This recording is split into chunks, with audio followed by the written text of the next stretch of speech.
ರಾತ್ರೋರಾತ್ರಿ ಮನೆಗೆ ನುಗ್ಗಿ ವ್ಯಕ್ತಿಯೊಬ್ಬರನ್ನು ಹುಡುಕಿಕೊಂಡು ಬಂದಂಥ ಇವರು ಆ ಸಂತ್ರಸ್ತನ ಪತ್ನಿಯನ್ನೇ ಜಾತಿ ನಿಂದನೆ ಮಾಡಿ ಆಕೆಯ ಜಡೆಯನ್ನು ಎಳೆದು ಅವಮಾನಿಸಿದ ಪ್ರಕರಣಕ್ಕೆ ಸಂಬಂಧಿಸಿದಂತೆ ಐವರಿಗೆ ನ್ಯಾಯಾಲಯ ಶಿಕ್ಷೆ ವಿಧಿಸಿದೆ. 2023ರಲ್ಲಿ ಪ್ರಕರಣ ನಡೆದಿತ್ತು. ನವೀನ್, ಮನು, ಸಂತೋಷ್, ಮಂಜುನಾಥ್, ಅಭಿಷೇಕ್ ಇವರು ಮಹಿಳೆ ಇದ್ದ ಮನೆಗೆ ಅಕ್ರಮ ಪ್ರವೇಶ ಮಾಡಿದರು. ಮಹಿಳೆಗೆ ಜಾತಿ ನಿಂದನೆ ಮಾಡಿದರು.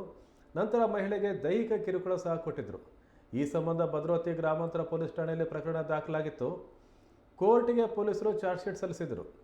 ಪ್ರಕರಣದ ತನಿಖೆ ನಡೆಸಿದ್ದ ಭದ್ರಾವತಿಯ 4ನೇ ಹೆಚ್ಚುವರಿ ಜಿಲ್ಲಾ ಮತ್ತು ಸತ್ರ ನ್ಯಾಯಾಲಯ ಆರೋಪಿಗಳ ಆರೋಪ ದೃಢಪಟ್ಟ ಹಿನ್ನೆಲೆಯಲ್ಲಿ ಆರೋಪಿಗಳಿಗೆ 2 ವರ್ಷ ಕಾರಾವಾಸ ಶಿಕ್ಷೆ, 1 ಲಕ್ಷ ದಂಡ ವಿಧಿಸಿ ಆದೇಶ ನೀಡಿದೆ.